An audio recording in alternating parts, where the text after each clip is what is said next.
యేసుక్రీస్తు శ్రేష్టమైన పేరిట బైబిల్ పవర్ మినిస్ట్రీ తరపున మీ అందరికీ నా హృదయపూర్వక వందనాలు. ఈ మధ్య కాలంలో భారతదేశంలో జరుగుతున్న పరిస్థితిని మీరు గమనిస్తున్నారో లేదో తెలియదు, కానీ ఈ 7-8 నెలల్లో నేను ఈ యొక్క లోక సంబంధమైన వార్తల గురించి నేను ప్రకటించలేదు. ఎందుకంటే కేవలము వాక్యాన్ని వివరిస్తూ వచ్చాను. అనేక చోట్ల దేవుని స్వార్థ నిమిత్తము తిరగడం, దేవుని వాక్యాన్ని ప్రకటించడం జరుగుతూ వచ్చింది. ఆ తర్వాత అనేకమైన ప్రవచనాలు, దేవుడు మాట్లాడిన విషయాల్ని ప్రజలకు తెలియచేయడం, వారి బాధల్లో ఆదరించడం, స్వస్థతలు, దేవుడు నాకు ఇచ్చిన స్వస్థత వరమును బట్టి స్వస్థత వరాలను అనుగ్రహిస్తూ ఇతరులకు ప్రార్థన చేయగానే దేవుడు కార్యం జరిగిస్తూ ఉన్నాడు. వీటి గురించి నేను ఈ 8 నెలల్లో దేవుని పరిచర్య నిమిత్తము పాల్పడుతూ వచ్చాను. అయితే ఈ మధ్య కాలంలో ఒక భయంకరమైన వార్తను నేను వింటూ వచ్చి నిన్ననే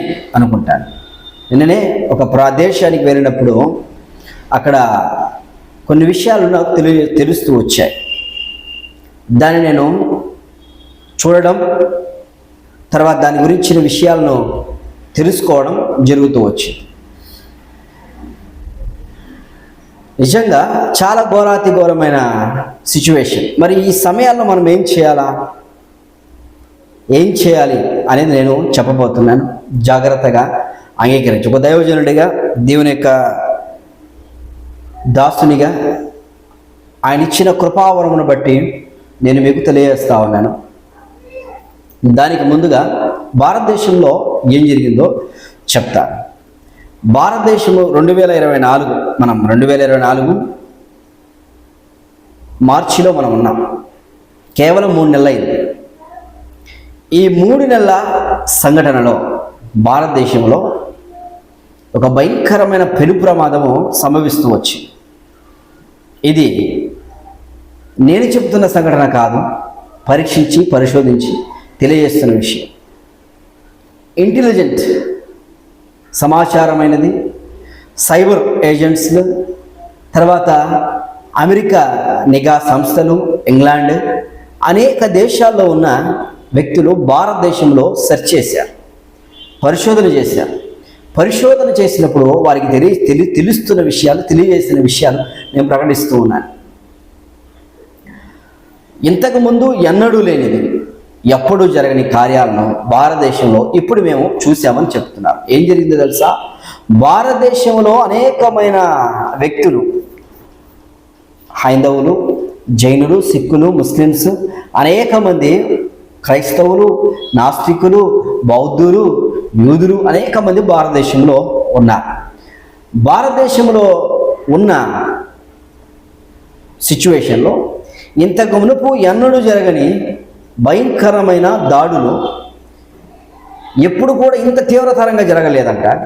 2024 కేవలం 3 నెలల్లోనే దాదాపుగా వారి లెక్కల ప్రకారము చూస్తే 500 కంటే ఎక్కువే అనేక చోట్ల, భారతదేశంలో అనేక చోట్ల 500 కాదు 1000 అయినా చెప్పవచ్చు, చర్చిల మీద, క్రైస్తవుల మీద, సువార్తకుల మీద, మిషనరీస్ మీద దాడులు జరుగుతూ వచ్చాయి.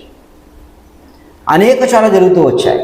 ఏ మత విశ్వాసాల వాళ్ళ మీద కానీ, ఏ మతస్థుల మీద కానీ ఇలాంటి సంఘటనలు ఎక్కడ జరగలేదు, భారతదేశంలో జరుగుతూ వచ్చాయి అని వారి యొక్క నివేదిక సంస్థ తెలియజేస్తూ వచ్చింది.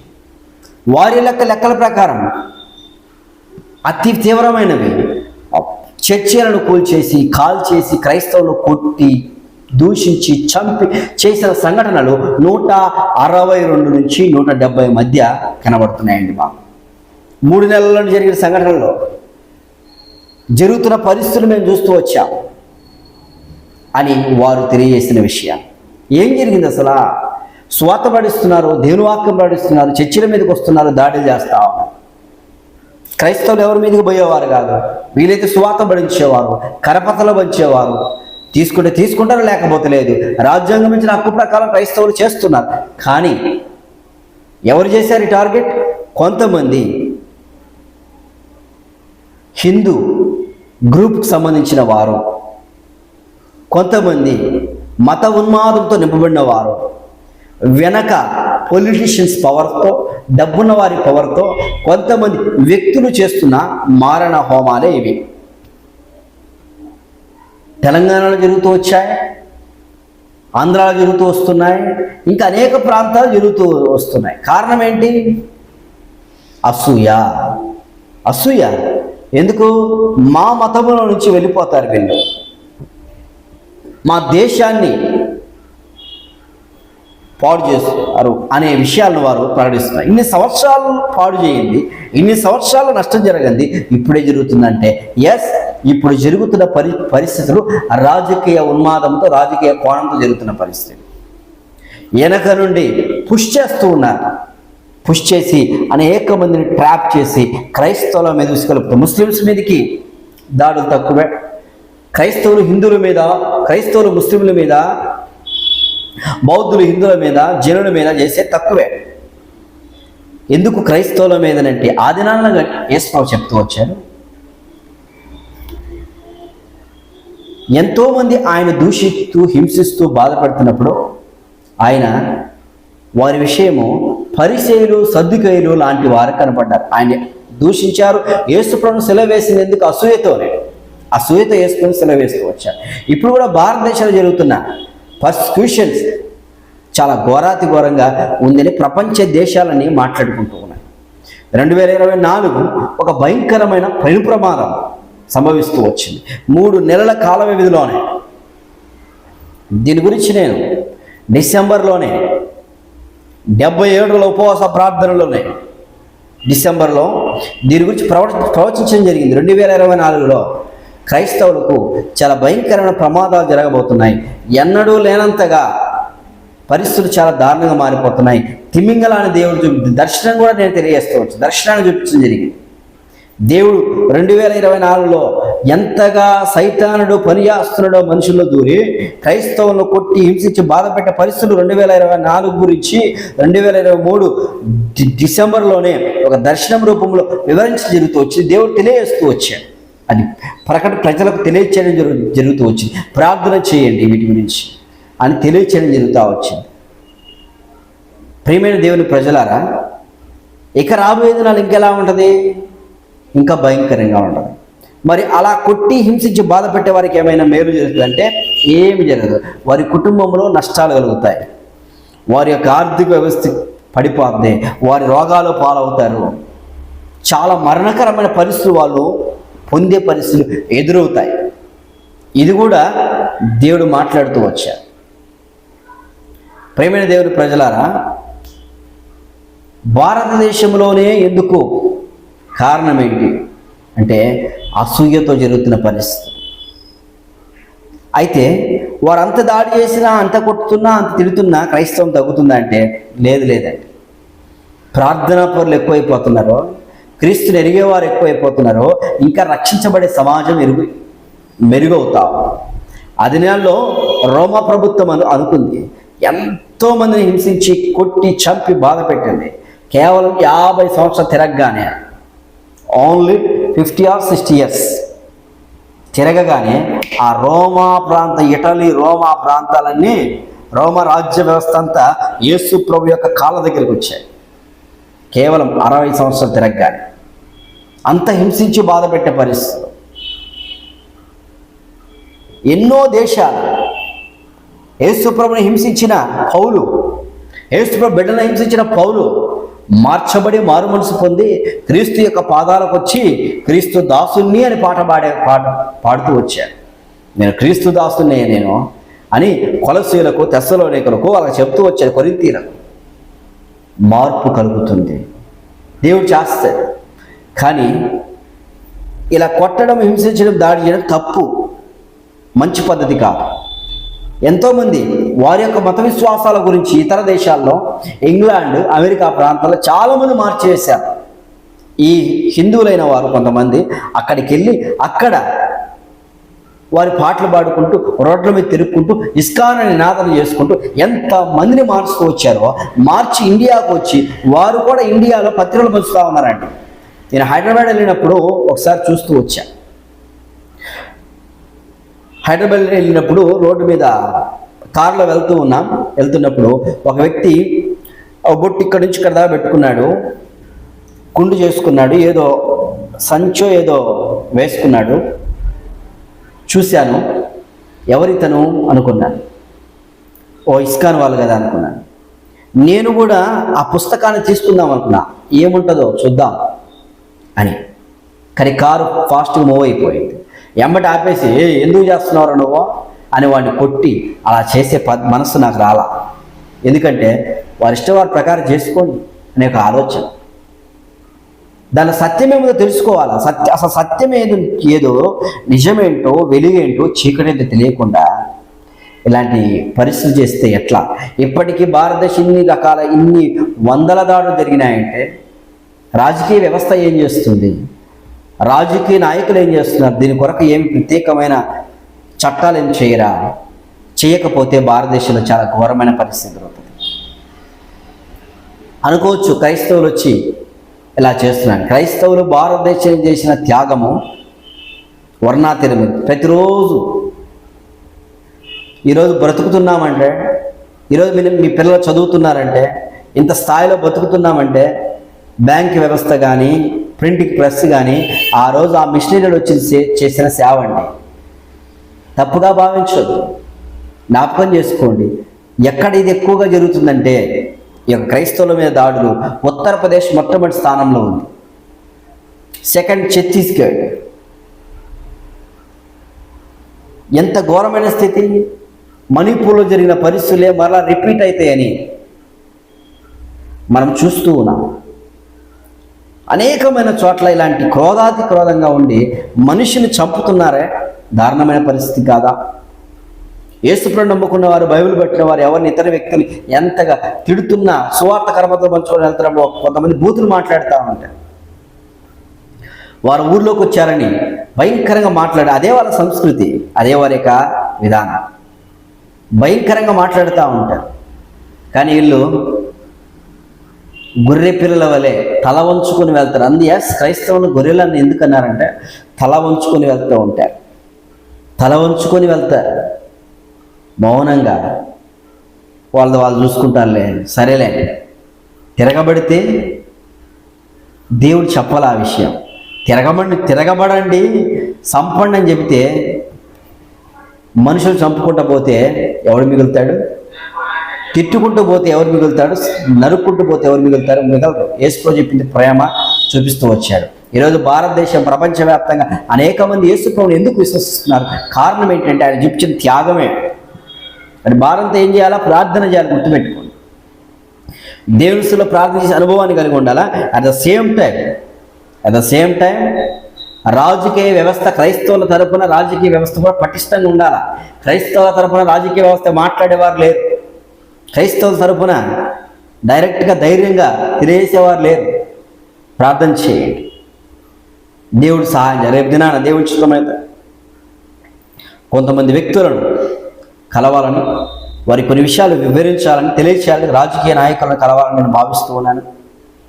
జరుగుతున్న విషయాల గురించి భారతదేశం మొత్తం ఎవరి మీద దాడి చేసుకోకూడదు. క్రైస్తవులు కాదు, ముస్లింలు కాదు, బౌద్ధులు, మనమందరం భారతదేశంలో వ్యక్తులం. ఎవరి మీద దాడులు చేసుకోకూడదు. అందరు సంతోషంగా సమాధానంగా ఉండాలి.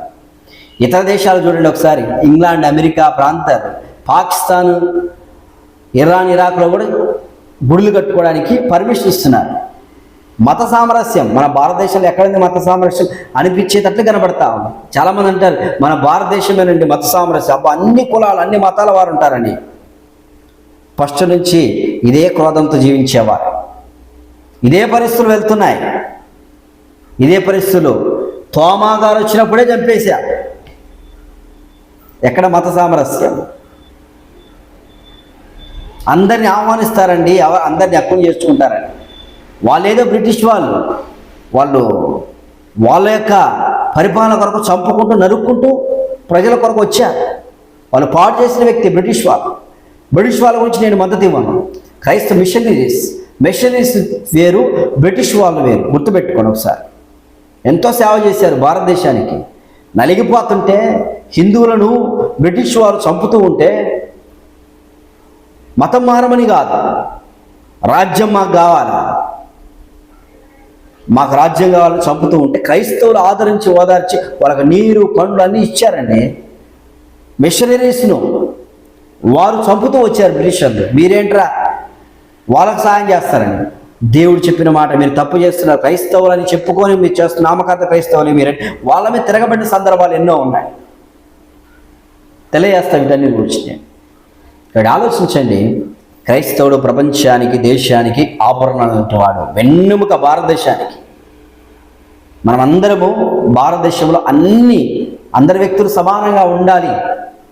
ఎవరు విశ్వసించి సత్యం ఉంటే విశ్వసించండి, అంతే. కొట్టుకొని, తిట్టుకొని, చంపుకొని, దూషించుకొని చేసుకోవడం వల్ల అది మతాలు మార్చుకోవడం ప్రయోజనం ఉండదు. ప్రేమతో, కరుణతో ఏది సత్యమైనది, ఏది చెప్పుకుంటే మేలే కదా, హ్యాపీగా ఉంటుంది బాగా. ఇతర దేశాలు వెళ్ళి చూస్తే, ఇంగ్లాండ్, అమెరికా ప్రాంతాలు వెళ్ళి చూస్తే అన్ని మతాలను ఎంత ప్రేమిస్తారు చూడండి. అక్కడ గొడవలు ఉండవే, ఆయన కొట్లాటలు, గుడిలు కట్టుకుంటారు, మసీదులు కొట్టి అందరూ హ్యాపీగా ఉన్నారు. ఒకప్పుడు వాళ్ళు క్రైస్తవులే, కానీ ఇప్పుడు అనేక మత విశ్వాసాలైన వారు అక్కడ పెరిగిపోతున్నారు. కానీ ఇన్ని సంవత్సరాలలో ఎక్కడ కూడా దారుణాలు జరిగినట్టు, చర్చిని కూల్ చేసినట్టు, ముస్లింలు హిందువులను కొట్టినట్లుగా, విపరీతమైన పరిస్థితి జరిగినట్లుగా మనం చూడం. కారణం ఏంటి? మత సామరస్యం. భారతదేశంలో లేదే. 2024 ఇంత ఘోరమైన 3 నెలల్లో ఇంత దారుణమైన పరిస్థితి జరుగుతున్నాయి. ప్రార్థన చేద్దాం, రాబోయే నెలలో కూడా ఇవి జరుగుతాయి. సైతాను మనుషులు దూరి చేస్తున్న కార్యాలు ఇవి. మనమైతే దేవుని సన్నిధిలో ప్రార్థన చేద్దాం, ఓపికతో కనిపెట్టుకుందాం. అంతవరకు సహించుకున్నవాడు ధన్యుడు అని చెప్తున్నాడు. చివరి దినాల్లో ఉంటున్నాం మనము. ఆ బైబిల్ వాక్యం జరుగుతుంది, నేను దేవుని సేవ చేస్తున్నానని చెప్పే రోజులు వస్తున్నాయి. అందుకే జై శ్రీరామ్ అని మాట్లాడతారు, జిహాద్ అని మాట్లాడతారు, ఇంకా ఏదేదో మాట్లాడుకొని చంపుతుంటారు. నువ్వు పేరు పెట్టి పలుకో, జై శ్రీరామను, హ్యాపీ, సంతోషంగా అండి. ఆ పేరును బట్టి చంపితే ఉన్మాదివి కాదా? ఆ పేరును బట్టి దూషిస్తే, కొట్టుకుంటూ పోతే ఉన్మాదం కాదా? జిహాద్ అని చేశారు. వాళ్ళు ఏమంటున్నాం మనం ఈరోజు? టెర్రరిస్టులు అంటున్నాం. టెర్రరిస్ట్ అంటున్నాం. ఏం ప్రయోజనం? ప్రేమతో అందరిని ఆదరిస్తూ, నీలో ఉన్న సత్యాన్ని ప్రకటించు, నీ గ్రంథాల్లో ఉన్న భక్తిని ప్రకటించు, మంచిదే. కానీ ఇలా దూషించుకుంటూ పోవడం వలన ప్రయోజనం లేదు. ఒకసారి ఆలోచించండి, ప్రార్థన చేద్దాం. 2024లో 3 నెలలు గడిచాయి, ఇప్పటికే దాదాపు 8 సార్లు జరుగుతూ వచ్చాయి. ఇక రాబోయే దినాలు ఇంకా అనేక ప్రాంతాలు రాజకీయ ఒత్తిళ్ల కొరకు ఏదో చేద్దామని చేసే పరిస్థితి కనబడతాయి. ఏదేమైనా దేవుడు నాడు ఆయన మనకు ప్రొటెక్షన్ ఇవ్వగలడు, సహాయం చేయగలడు, గొప్ప కార్యాలు దేవుడు జరిగించగలడు. ప్రార్థన చేద్దామా? పరిశుద్ధుల మీరు ఇచ్చిన గొప్ప రక్షణ స్తోత్రం, బ్రతిమలాడుతున్నాను, దర్శించండి, సహాయించి. నీ వైపు చూస్తున్నానయ్యా, కృపగల దేవా. ఘోరమైన పరిస్థితులు జరుగుతున్నాయి, మీరు తప్ప మార్చేవారు ఎవరు లేరు. మీరు ఆదరించమని, ఆదుకోమని యేసు క్రీస్తు నామమున. భారతదేశం జరుగుతున్న పరిస్థితి చూసినప్పుడు కన్నీటితో, వేదనతో ఉంది. మీరు మాకు ధైర్యం, హిందువులు, ముస్లింలు, క్రైస్తవులు, జైనులు, సిక్కులు, భారతదేశం అందరూ సమానంగా ఉండి ప్రేమతో జీవించి నిజమైన దేవుడు ఎవరు అంగీకరించే కృప వారందరూ దయచేయండి, సహాయం చేయమని యేసుక్రీస్తు నామమున ప్రార్థించి వేడుకుంటున్నాం తండ్రి. ఆమేన్. God bless you. Praise the Lord. దేవుని చిత్తమైతే కాంగ్రెస్ అధ్యక్షురాలు షర్మిల గారిని కూడా కలిసి కొన్ని విషయాలు ఆమెతో మాట్లాడి జరుగుతున్న పరిస్థితుల గురించి తెలియచేయాలని భావిస్తూ ఉన్నాను. ప్రార్థన చేయండి. ఇక అనేక మంది రాజకీయ నాయకులు కొంతమంది వారితో కలిసి క్రిస్టియన్గా జరుగుతున్న విషయాల గురించి వారికి విన్నవించుకొని దేవుడు జరిగించబోయే పరిస్థితుల గురించి కూడా తెలియజేసి భారతదేశంలో ఒక మంచి సామరస్యాన్ని తీసుకురావాలని నేను ప్రయత్నం చేస్తున్నాను. దానికి ముందుగా ఆంధ్రప్రదేశ్లో కూడా ఒక గొప్ప కార్యాన్ని జరిగించాలని ప్రయాణం చేస్తూ దేవుడు సహాయం చేయండి. ఈరోజు ఈ దినాల్లో మణిపూర్లో అలా జరిగినప్పుడు ఒక కాంగ్రెస్ మాత్రమే స్పందిస్తూ వచ్చింది, ఇక ఏది కూడా స్పందించలే. కేజ్రీవాల్ స్పందించాడు, కొంతమంది స్పందిస్తూ వచ్చారు. కేజ్రీవాల్ గారిని కూడా ఈ మధ్య జైల్లో వేస్తారు.